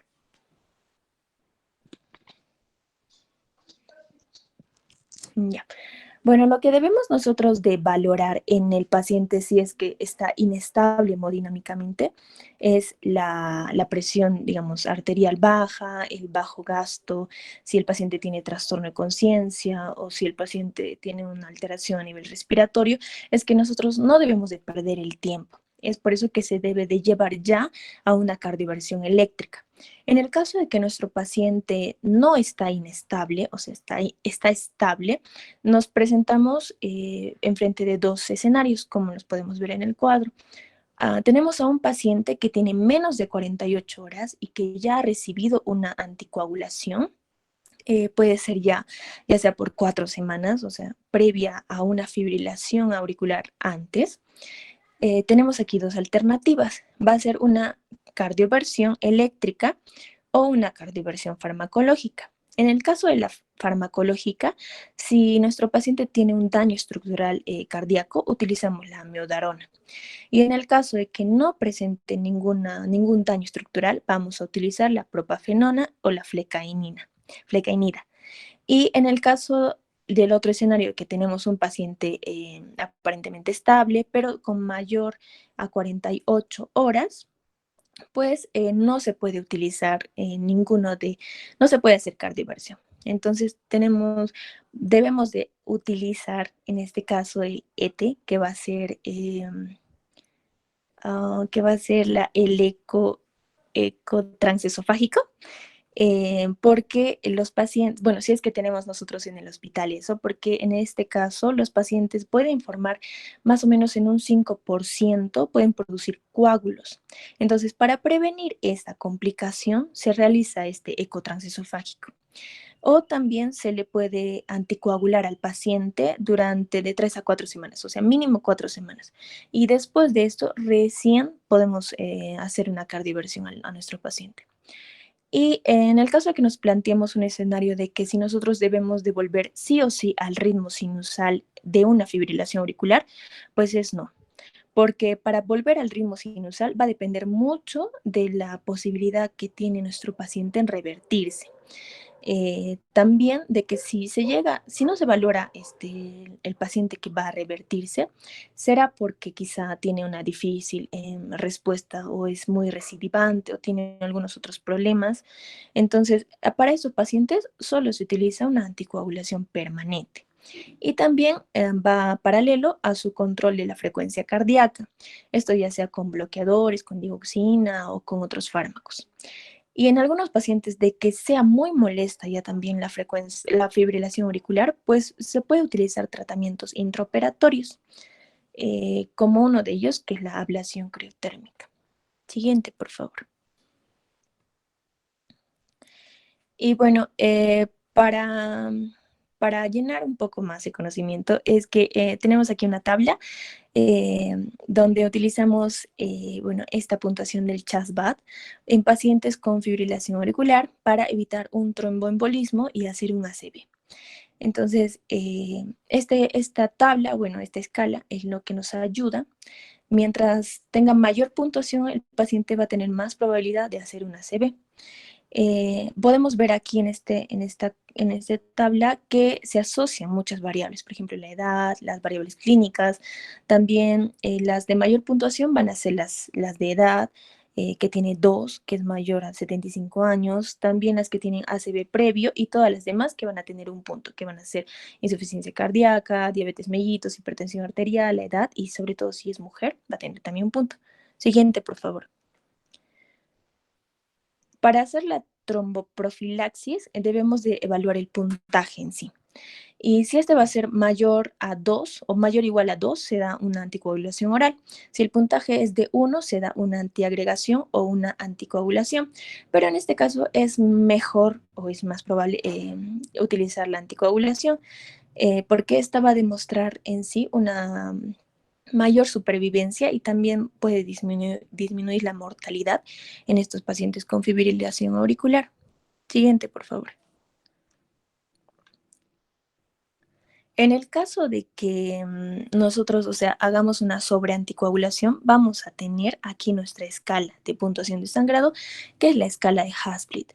Esta nos va a ayudar a dar un puntaje y así poder permitir si nosotros estamos en qué rango de sangrado vamos a tener por sobreanticoagular a nuestro paciente. Aquí tenemos su acrónimo que va a ser hipertensión, función renal, hepática, si van a estar alteradas, los ACV, los sangrados, el INR, la edad y también otros fármacos y el consumo de alcohol. Siguiente, por favor. Y bueno, aquí tenemos a un cuadro que nos muestra a los anticoagulantes como la warfarina, dabigatran, rivaroxaban y apixaban. Obviamente, el anticoagulante más usado es la warfarina, porque va a mantenernos en un IRN de 2 a 3, que va a ser lo normal que se puede manejar. Bueno, también se utiliza el rivaroxaban, que es una enoxaparina. Obviamente esto es por vía oral y se tiene también en esta tablita muchas más restricciones, ¿no? Por ejemplo, todo esto se va a depender de la disminución renal y del control de estos pacientes. Y también vamos a tratar siempre de mantener su INR normal, ¿no? Así con la anticoagulación. Siguiente, por favor. Bueno, continuando la exposición y ya para finalizar vamos a hablar de lo que son las taquiarritmas del complejo QRS ancho. Esto recordando que se va a definir, ¿no?, al complejo QRS ancho si este es mayor de 120 milisegundos, ¿no? Y vamos a ver acá en este punto, no, hay que recordar que este complejo, ya lo explicaron en la primera parte, pero va a representar la primera despolarización que va a preceder la contracción de los ventrículos. En ese sentido, una de las causas por las cuales este complejo puede verse ancho, ¿no?, mayor de 120 milisegundos, es porque probablemente el circuito que va originando la conducción externa eléctrica puede provenir del tejido ventricular, de las fibras de Purkinje, y esto quiere decir que el sistema de conducción eléctrica, ¿no?, del paciente va a presentar alteraciones, ¿no? Y esto lo vamos a ver reflejados en el electrocardiograma, ¿no? En ese sentido, hablando de taquicardias del complejo QRS ancho, vamos a hablar en primer lugar de las taquicardias, ¿no?, regulares, ¿no? En primer lugar, mencionamos a las taquicardias ventriculares monoforme, que bueno, en primer lugar, toda taquicardia regular de QRS ancho se debe considerar inicialmente como de origen ventricular. ¿Por qué? Porque al considerarla que es este tipo de problemas de enfermedades de origen ventricular tienen mayor riesgo de vida, ¿no? Y es importante tener en cuenta esta posibilidad, ¿no? Y nunca se debe excluir este diagnóstico únicamente basándonos en que el paciente esté en un buen estado hemodinámico, ¿no? Y bueno, la frecuencia cardíaca de estos pacientes es variable, ¿no? Pero suele oscilar entre los 140 y los 200 latidos por minuto. Y para clasificarlas vamos a ver, se suelen clasificar según su duración. En taquicardias no sostenidas, si estas duran menos de 30 segundos, y en taquicardias sostenidas, si estas superan los 30 segundos, o en aquellos casos también los que cursan con una mala tolerancia hemodinámica, ¿no? Que, bueno, es una situación de alarma, ¿no? Y esa taquicardia también puede ser idiopática, ¿no? O también secundarias a otras cardiopatías, ¿no? Hacia el electrocardiograma vamos a ver características, ¿no? La frecuencia cardíaca, ¿no?, que va a estar elevada, ¿no?, entre 150 y 250 latidos por minuto. Es el intervalo PR que se encuentra ausente porque existe una disociación auriculoventricular, y el complejo QRS que va a ser ancho, ¿no?, mayor de lo que son 0.12 milisegundos, ¿no? Pero estos complejos QRS van a ser iguales entre sí en un mismo episodio, ¿no? Siguiente, por favor. Ya, en cuanto al manejo, se va a recomendar lo que es la cardioversión externa, luego de la sedación adecuada, y como terapia inicial para la mayoría de los pacientes con la taquicardia ventricular estable, siempre se va a recomendar lo que es la cardioversión.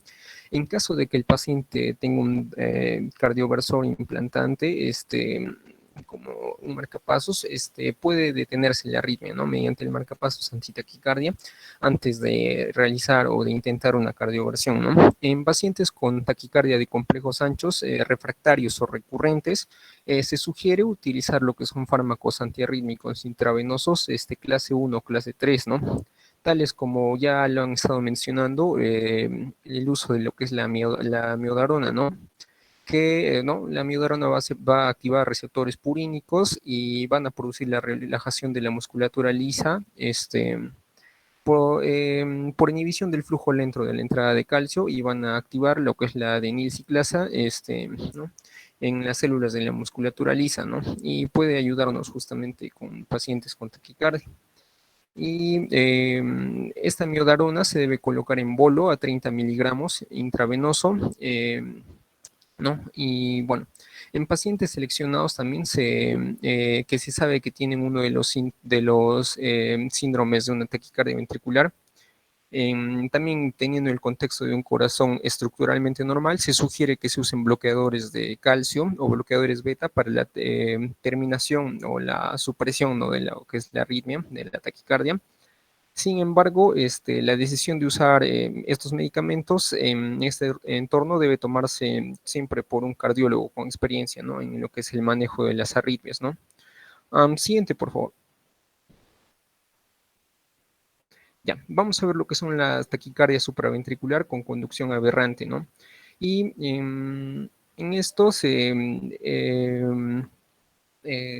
pueden presentar los ritmos de la taquicardia supraventricular de complejo estrecho pueden presentarse con un complejo ancho de igual manera en el contexto de una conducción aberrante. Existe un daño anatómico en el tejido ventricular, incluso pueden presentarse áreas de necrosis, por lo tanto la conducción eléctrica se va a volver más lenta, ¿no? Se va a enlentecer y van a aparecer focos ectópicos o irritables y generalmente hay fenómenos de reentrada y de despolarización rápidas. La frecuencia cardíaca en estos pacientes también es elevada, ¿no?, de 150 a 250 latidos por minuto. El ritmo ventricular puede ser regular o irregular y el intervalo PR también es inexistente. Y el complejo QRS acá es variable, ¿no? Es amplio y variable y porque también existe una disociación auriculoventricular. Este punto lo vimos también en lo que eran pacientes con el QRS estrecho, ¿no? Pero no, ya lo estoy mencionando, hay muchas variaciones y también puede presentarse con QRS anchos. Siguiente, por favor. Ya. En cuanto al manejo de estos pacientes, el manejo inicial es similar al de una taquicardia supraventricular con complejo QRS angosto. Y nuevamente debemos obtener una tira del ritmo continuo en el EKG durante cualquier intervención que pretenda disminuir o detener la arritmia. Y también se va a sugerir una secuencia, ¿no?, de intervenciones para terminar la arritmia, ¿no? En este caso, disminuir la velocidad de respuesta ventricular y también facilitar el diagnóstico de pacientes estables. Se recomienda también, por ejemplo, el uso de maniobras vagotónicas, ¿no? Acá tenemos, ¿no?, la presión del seno carotídeo. De igual manera, el uso de lo que es la adenosina intravenosa, los bloqueadores de calcio intravenosos o bloqueadores beta y la cardioversión en casos persistentes. Estos casos en los que se va a realizar cardioversión deben ser seleccionados y guiados por un cardiólogo y bueno, y también se pueden usar la cardioversión en caso de pacientes inestables, ¿no? Siguiente, por favor. En caso también de las taquicardias supraventricular en pacientes con marcapasos. Estas, bueno, son taquicardias regulares de complejo QRS anchos con marcapasos, pueden deberse a un seguimiento de una de las taquicardias supraventriculares típicas, ¿no? En caso de un paciente con una taquicardia sinusal, un paciente con un aleteo auricular, ¿no? Pueden deberse también a taquicardias de asas sin fin, ¿no? Estas taquicardias de asas sin fin, ¿no?, se abrevian como LTD, es una de las taquicardias más comunes que son mediadas por los marcapasos, ¿no? Y el manejo de estos pacientes, ¿no? Hay que tener en consideración que el marcapasos debería cambiar automáticamente a un modo en el que evita la taquicardia, ¿no? Si no es así, existen algunos métodos para no evitar la taquicardia. Uno de esos se menciona la colocación de imanes en los marcapasos. Estos pueden dar lugar a una estimulación asíncrona de la frecuencia fija y la va a disminuir, ¿no? Va a ser una frecuencia cardíaca más baja y también la configuración del marcapasos se puede ajustar para evitar la estimulación rápida, ¿no? Si el ritmo se debe a una taquicardia de asa sin fin, ¿no? Ya les digo, ¿no? Es la taquicardia mediada por los marcapasos. El marcapasos puede detectar la conducción retrógrada del ventrículo en la aurícula y sirve como un disparador para estimular el ventrículo, que nuevamente va a conducir al regreso a la aurícula y perpetúa la taquicardia, ¿no? En ese sentido, también se puede realizar la colocación de un imán en el marcapasos que va a conducir a una estimulación asincrónica y va a detener la taquicardia, ¿no? Y bueno, la mayoría de marcapasos van a tener sistemas, ¿no?, algoritmos que justamente van a prevenir, ¿no?, y tratar este tipo de taquicardias de las sin fin, pero la configuración de los marcapasos generalmente se pueden también reprogramar si no son efectivas, ¿no? Y bueno, siguiente, por favor. Ya.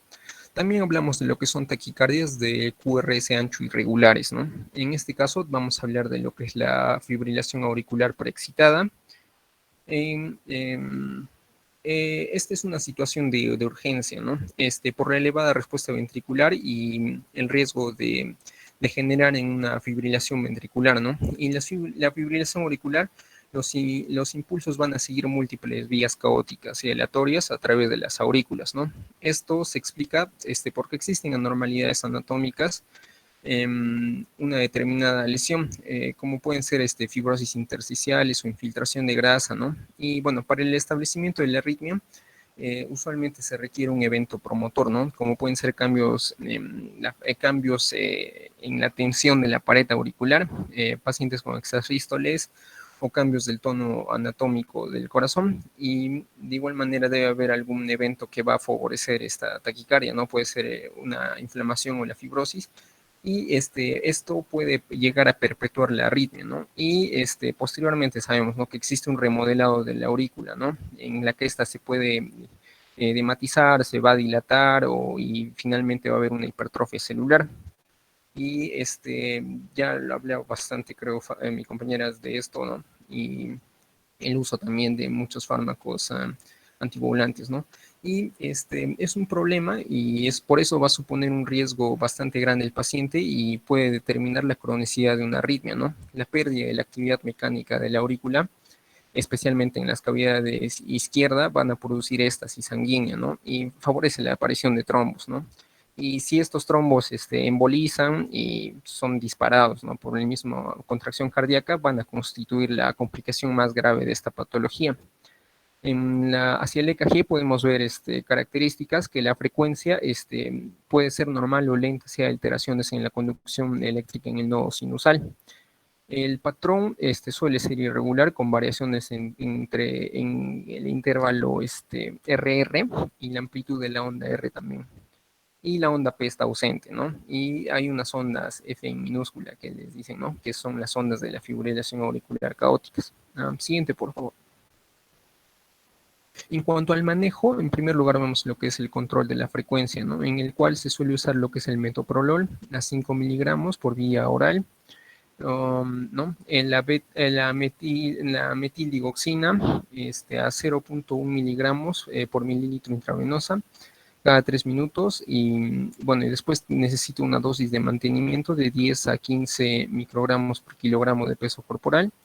Y esta metildigoxina se va a asociar a arritmias cardíacas graves que deben tener precaución con la administración simultánea de amiodarona. También podemos usar lo que es el verapamilo, ¿no? Y bueno, para el control del ritmo, de igual manera se puede usar lo que es la amiodarona en 50 miligramos intravenoso, y también lo que es la propafenona en bolo a 2 miligramos por kilogramo intravenoso, ¿no? Y para todos los pacientes con fibrilación auricular preexcitada, se recomienda no usar medicamentos bloqueadores del nódulo auriculoventricular estándar, como pueden ser los bloqueadores beta o los bloqueadores de los canales de calcios, como puede ser fármacos como el verapamilo o el diltiazem, ¿no? Siguiente, por favor. Ya. Para lo que es la taquicardia ventricular polimorfa, esta se va a definir como un ritmo inestable con una morfología del complejo QRS que va a ir variando continuamente en cualquier derivación del electrocardiograma, y estas se van a observar QRS anchos, ¿no?, de diferentes morfologías y con intervalos RRs variables. Estas taquicardias van a implicar una situación de urgencia vital y usualmente son mal toleradas hemodinámicamente, y suele ser necesario que el paciente sea desfibrilado de manera urgente, además de la desfibrilación inmediata, ¿no? La terapia inicial está destinada a tratar los trastornos subyacentes, ¿no?, y prevenir las recurrencias, ¿no? Pueden presentarse clínicamente con el paciente que va a tener síncope o el paciente que va a tener una parada cardiorrespiratoria. Dentro de este grupo vamos a destacar la taquicardia por torzada de Points, ¿no? En la anterior clase casi hablamos de eso. Y bueno, esta taquicardia, ¿no? Se va a presentar, ¿no? Como un encaje característico de complejos QRS con una disposición helicoidal, ¿no? Los rasgos, ¿no? Electrocardiográficos característicos, podemos ver una marcada prolongación del intervalo QT en el último latido sinusal antes de comenzar la torsada de Points, una frecuencia cardíaca entre los 150 y los 300 latidos por minuto, ¿no? Y de igual manera, si pueden ver la imagen, ¿no? Es el progresivo retorcimiento de la polaridad de los complejos QRS alrededor de una línea de base imaginaria, un giro completo de 180 grados del complejo QRS y cambios de amplitud, ¿no? en estos complejos en cada ciclo del nodo sinusal, ¿no? Y podemos ver también que los intervalos RR están irregulares, ¿no? Siguiente, por favor. Bueno, en cuanto al manejo, se va a realizar una desfibrilación inmediata y esta está indicada en pacientes, ¿no? Siempre con torsadas de Points hemodinámicamente inestables. En un paciente que, por ejemplo, esté consciente y con episodios recurrentes de estas torsadas de Points, se puede usar también lo que es el sulfato de magnesio intravenoso. Y que este fármaco pues, suele ser la terapia de primera línea, ya que es altamente eficaz tanto para el tratamiento como la prevención de la recurrencia de latidos ectópicos ventriculares, que se van a relacionar con QTs largos, que van a desencadenar justamente la torsada de Points. También se recomienda la estimulación transitoria transvenosa. Esta es la única modalidad terapéutica que va a permitir mantener un ritmo cardíaco adecuado y estable de forma indolora y prolongada en pacientes con asistolia o bradicardia extrema. Esta estimulación transitoria transvenosa debe llevarse a aproximadamente 100 latidos por minuto y generalmente se van a reservar para pacientes que no van a responder al sulfato de magnesio intravenoso. Y también se ve en aquellos pacientes con QT largo congénito, se pueden usar bloqueadores beta para reducir la frecuencia de las contracciones ventriculares y acortar también el intervalo QT. Siguiente, por favor. Bueno, eso sería toda la exposición. Gracias.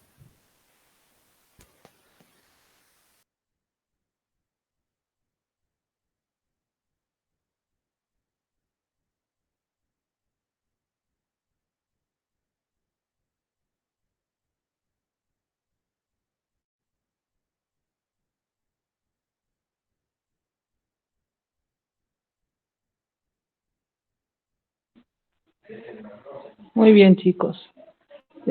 Bueno, vamos a hablar brevemente de lo que son las bradicardias, ¿ya?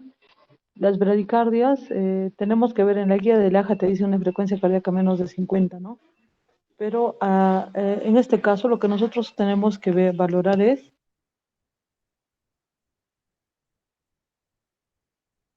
no, lo que tenemos que ver nosotros en cuestiones de bradicardia es si es una bradicardia sinusal o es una bradicardia que ya tiene síntomas mm, como lo que mencionan sus compañeros, ¿no? Puede haber malestar, mareos, incluso desmayos, ¿no? Las pérdidas de conciencia. Entonces, si tengo una bradicardia sinusal, se refiere a que la frecuencia cardíaca sí es menos de 50, pero la presión arterial está normal y no tiene síntomas. Es muy frecuente esta bradicardia sinusal en gente que vive en el campo. Ellos caminan bastante, no tienen la obesidad que nosotros tenemos en la ciudad y en ellos es muy, muy frecuente encontrar bradicardias con presiones normales y ellos ni enterados de que tienen problemas bueno, no es un problema, ¿no? Porque es algo fisiológico, ¿ya? Distinto es tener un paciente que tiene frecuencia cardíaca, ponte 48, 50, no sé, pues, o tal vez hasta una frecuencia cardíaca de 36 que yo he tenido, y el paciente tiene ya manifestaciones clínicas, como es los síncopes. Se ha desmayado, es muy común en adultos mayores, se ha desmayado, lo estamos trayendo. Evalúas la frecuencia cardíaca y tiene bradicardia. Y la presión puede estar muy alta o muy baja. Entonces hay inestabilidad hemodinámica. Entonces, ¿qué dice la guía de AJA? Que si yo tengo bradicardia más sintomatología, a ese paciente tenemos que regular el latido cardíaco. Entonces, ¿cuál es la primera opción que nos da? Podemos hacer una regulación farmacológica con la atropina. La atropina va a actuar sobre los receptores M del miocardio y va a hacer que aumente la frecuencia cardíaca, ¿no? Entonces, es posible que no haya respuesta a la atropina y te dicen, no, 0,5 miligramos, dosis respuesta hasta 3 miligramos. Entonces es posible que no nos responda, porque tal vez estamos frente a un bloqueo de tercer grado. Entonces ustedes tienen que esmerarse en aprender cuando hablamos de bloqueo de primer grado, de segundo grado, MOVID 1, MOVID 2 y el bloqueo de tercer grado. Como dijo su compañera que expuso, dijo, no, el bloqueo de tercer grado hay que poner un marcapaso transitorio. El bloqueo MOVID 2, ¿no? MOVID 2, el tipo 2, también hay que usar un marcapaso transitorio. En cambio, el bloqueo tipo 1 y el MOVID tipo 1, ¿no? Ellos quedan para observación y controles permanentes, obviamente, ¿no? Entonces, si yo tengo un MOVID tipo 2 y tengo un bloqueo de tercer grado, no me queda otra que usar marcapasos transitorios que en las unidades de emergencia tenemos, son los parches muy similares a los DEAs y sincronizar, ¿no? Sincronizar con su latido cardíaco, con sus ondas R, para que el paciente pueda tener una frecuencia cardíaca por lo menos de 60. ¿Por qué? Porque ya tiene sintomatología. Entonces, si es bloqueo de tercer grado, puede hacernos incluso muerte súbita. ¿Ya? Entonces, hay muchos casos que tenemos pacientes con bradicardia y vemos un electro y en el electro le sale bloqueo de tercer grado, en ellos no va a haber respuesta a los fármacos, por mucha atropina que le ponga, por mucha dopamina que utilice, tal vez hasta no va a responder, ese corazón está bloqueado. Lo único que queda es el marcapaso transcutáneo. ¿Estamos?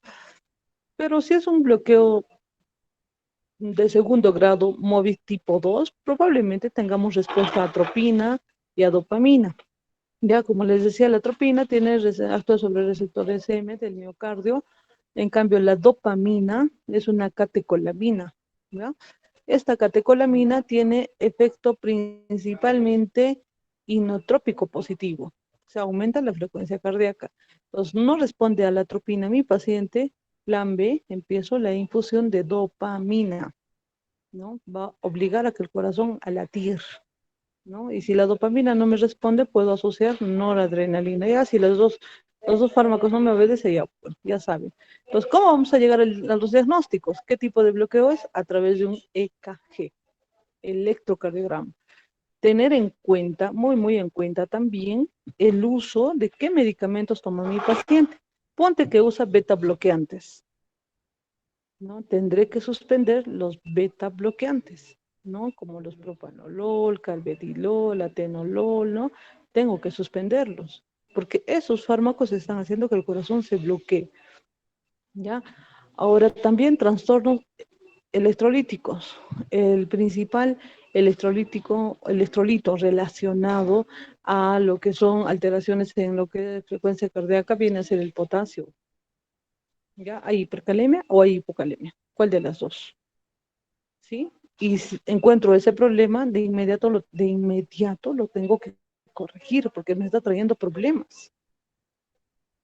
¿Sí? Entonces, hay que hacer un plan de trabajo. Pues tengo una bradicardia, hay que ver qué tipo de bradicardia es un bloqueo, qué tipo de bloqueo es, buscar la causa, si es por alteración del potasio o si mi paciente usa beta bloqueantes. ¿Por qué se llaman beta bloqueantes?